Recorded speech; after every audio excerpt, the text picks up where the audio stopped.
अरे भाई, आपने यहाँ से किसी को भागते हुए देखा है? वो मेरे करोड़ों रुपए के हीरे चुरा के भागा है। अरे कहीं इसको पता तो नहीं चल गया मैंने गोबर में हीरे छुपाए हैं? नहीं भाई, मैंने तो किसी को नहीं देखा इधर। अच्छा, शुक्र है उसको पता नहीं चला। अरे ये तो मेरी तरफ ही आ रहा है, इसको तो चक्कर देना पड़ेगा।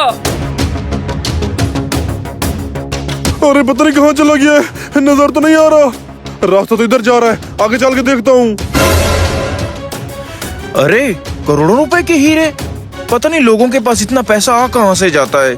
हमसे तो बच्चों का पेट तक नहीं पाला जा रहा।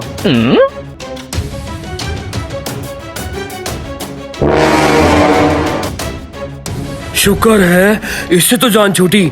अब जाके हीरे निकालता हूँ। अब तक तो वो गोबर वाला भी चला गया होगा।